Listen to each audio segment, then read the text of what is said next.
लेकिन आधुनिक भारत में नई व्यवस्थाएं बन रही है, नई परंपराएं बन रही है। आज का कार्यक्रम इसी का भी एक उत्तम उदाहरण है।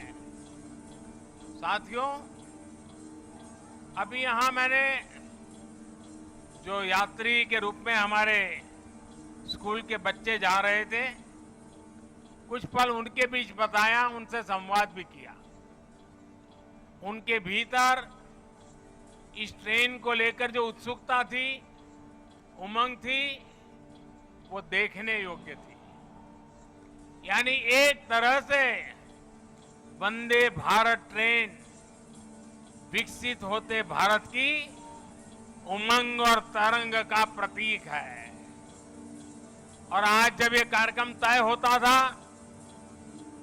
तो मुझे बताया गया कि 1 तारीख को कार्यक्रम है।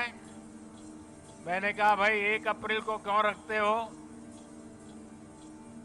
जब अखबार में खबर आएगी कि 1 अप्रैल को मोदी जी वंदे भारत ट्रेन को झंडी दिखाने वाले हैं, तो हमारे कांग्रेस के मित्र जरूर बयान देंगे, ये मोदी तो अप्रैल फूल करेगा।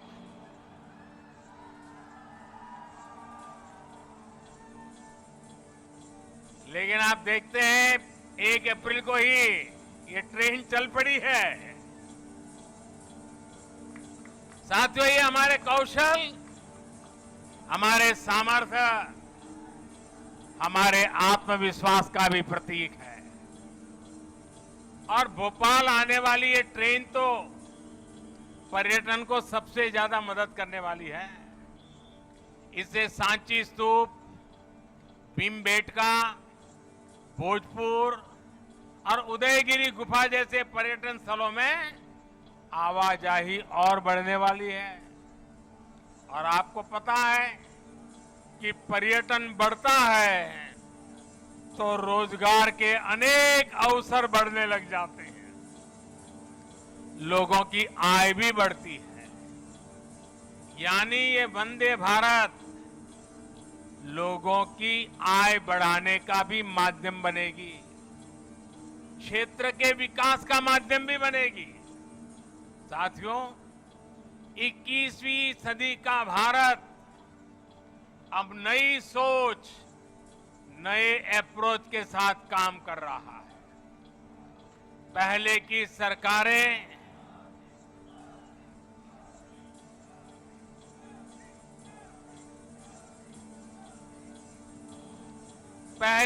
सरकारें तुष्टीकरण में ही इतना व्यस्त रही कि देशवासियों के संतुष्टीकरण पर उनका ध्यान ही नहीं गया। वे वोट बैंक के तुष्टीकरण में जुटे हुए थे, हम देशवासियों के संतुष्टीकरण में समर्पित है। पहले की सरकारों में एक और बात पर बड़ा जोर रहा, वो देश के एक ही परिवार को देश का प्रथम परिवार मानती रही। देश के गरीब परिवार, देश के मध्यम वर्गीय परिवार, उन्होंने अपने हाल पर ही छोड़ दिया था। इन परिवारों की आशाएं, अपेक्षाएं, उन्हें पूछने वाला ही कोई नहीं था। इसका जीता जागता उदाहरण रही है हमारी भारतीय रेल। भारतीय रेलवे दरअसल सामान्य भारतीय परिवार की सवारी है। माता, पिता, बच्चे, दादा, दादी, नाना, नानी, सबको इकट्ठे जाना हो तो दशकों से लोगों का सबसे बड़ा साधन रेल रही है। क्या सामान्य भारतीय परिवार की इस सवारी को समय के साथ आधुनिक नहीं किया जाना चाहिए था? क्या रेलवे को ऐसे ही बदहाल छोड़ देना सही था? साथियों, आजादी के बाद भारत को एक जो बनाया बहुत बड़ा रेलवे नेटवर्क मिला था।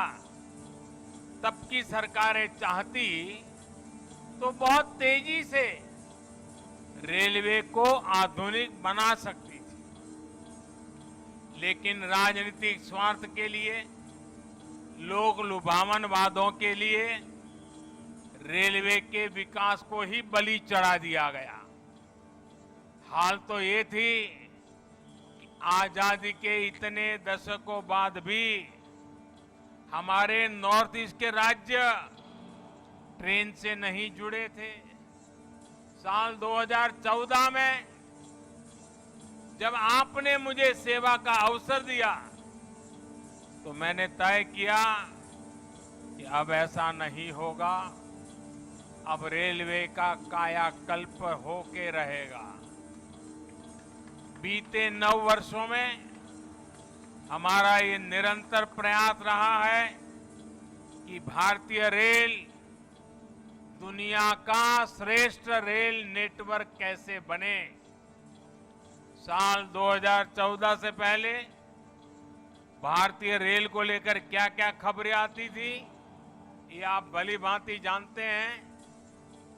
इतने बड़े रेल नेटवर्क में जगह जगह हजारों मानव रहित फाटक थे।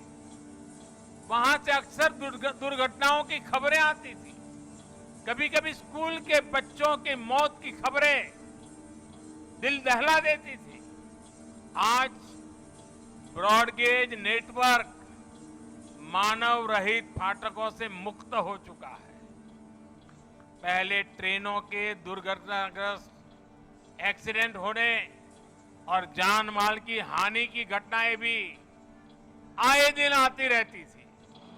आज भारतीय रेल बहुत अधिक सुरक्षित हुई है। यात्री सुरक्षा को मजबूत देने के लिए रेलवे में मेड इन इंडिया कवच प्रणाली का विस्तार किया जा रहा।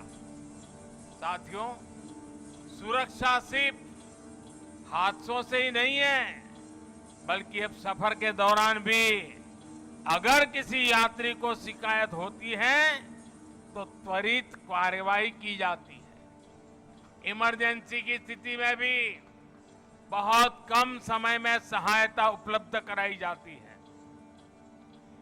ऐसी व्यवस्था का सबसे अधिक लाभ हमारी बहनों बेटियों को हुआ है। पहले साफ सफाई की शिकायतें भी बहुत कम आती थी। रेलवे स्टेशनों पर थोड़ी देर रुकना भी सजा जैसा लगता था। ऊपर से ट्रेनें कई कई घंटे लेट चला करती थी। आज साफ सफाई भी बेहतर और ट्रेनों के लेट होने की शिकायतें भी निरंतर कम हो रही है। पहले तो स्थिति ये थी, लोगों ने शिकायत करना ही बंद कर दिया था, कोई सुनने वाला ही नहीं था। आपको याद होगा, पहले टिकटों की कालाबाजारी तो शिकायतों में सामान्य बात थी। मीडिया में आए दिन इससे जुड़े स्टिंग ऑपरेशन दिखाए जाते थे, लेकिन आज टेक्नोलॉजी का उपयोग कर हमने ऐसी अनेक समस्याओं का समाधान किया है। साथियों, आज भारतीय रेलवे देश के छोटे शिल्पकारों और कारीगरों के उत्पादों को देश के हर कोने तक पहुंचाना का भी बड़ा माध्यम बन रही है।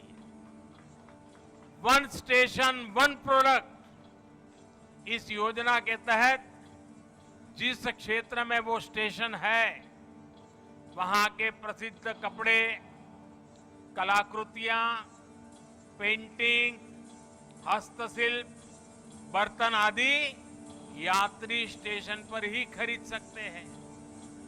इसके भी देश में करीब करीब 600 आउटलेट बनाए जा चुके हैं। मुझे खुशी है कि बहुत ही कम समय में इनसे 1 लाख से ज्यादा यात्री खरीदारी कर चुके हैं। साथियों, आज भारतीय रेल देश के सामान्य परिवारों के लिए सुविधा का पर्याय बन रही है। आज देश में अनेकों रेलवे स्टेशनों का आधुनिकीकरण किया जा रहा है। आज देश के 6000 स्टेशनों पर वाईफाई की सुविधा दी जा रही है। देश के 900 से ज्यादा प्रमुख रेलवे स्टेशनों पर सीसीटीवी लगाने का काम पूरा हो चुका है। हमारी ये वंदे भारत एक्सप्रेस तो पूरे देश में हमारी युवा पीढ़ी में सुपर हिट हो चुकी है। साल भर इन ट्रेनों की सीटें फुल जा रही हैं। देश के हर कोने से वंदे भारत चलाने की मांग की जा रही है। पहले सांसदों की चिट्ठियां आती थी, तो चिट्ठी क्या आती थी?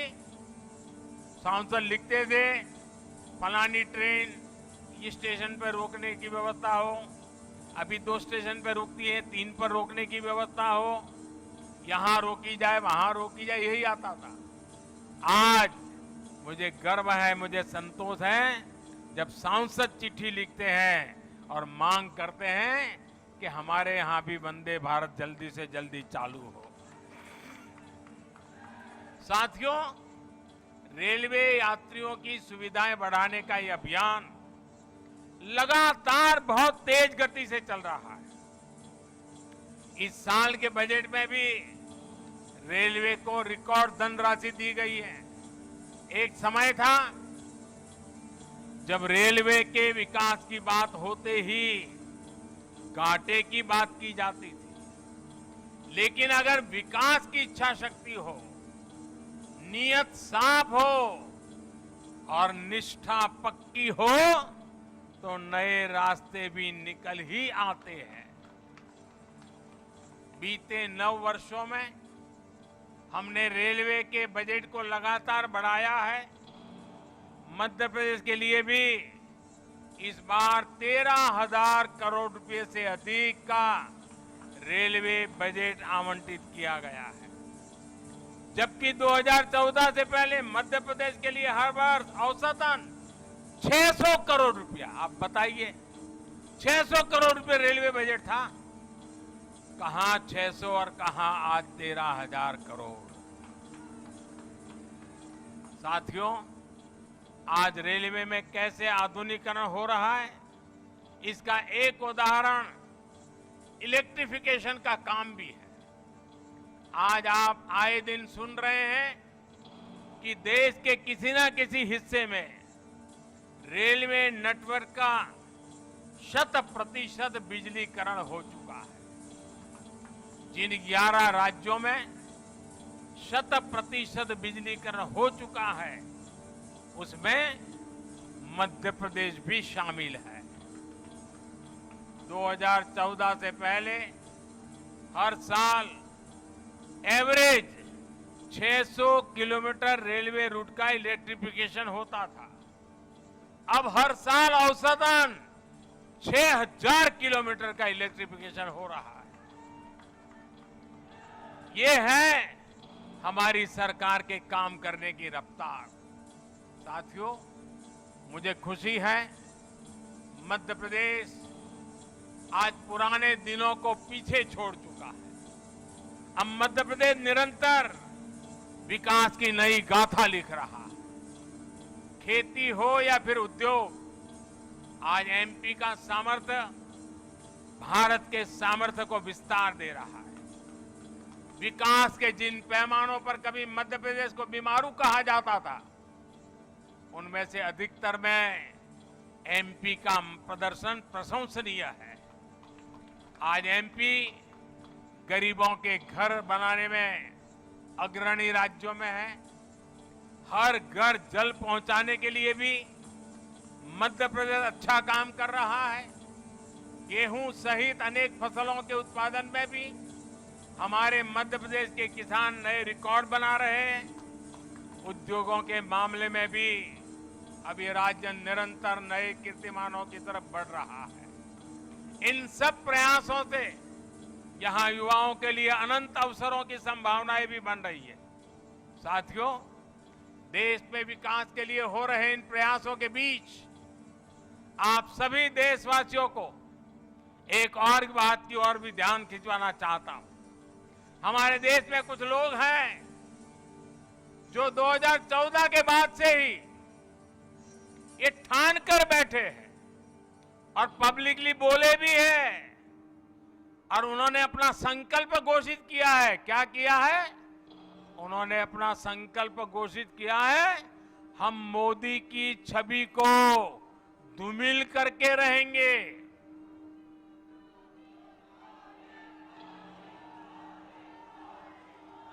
इसके लिए इन लोगों ने भांति भांति के लोगों को सुपारी दे रखी है और खुद भी मोर्चा संभाले हुए हैं। इन लोगों का साथ देने के लिए कुछ लोग देश के भीतर है और कुछ देश के बाहर भी बैठकर अपना काम कर रहे हैं। ये लोग लगातार कोशिश करते रहे हैं कि किसी तरह मोदी की इमेज को धूमिल कर दें, लेकिन आज भारत के गरीब, भारत का मध्यम वर्ग, भारत के आदिवासी, भारत के दलित, पिछड़े, हर भारतीय आज मोदी का सुरक्षा कवच बना हुआ है। और इसीलिए ये लोग बौखला गए हैं। ये लोग नए नए पैंतरे अपना रहे हैं।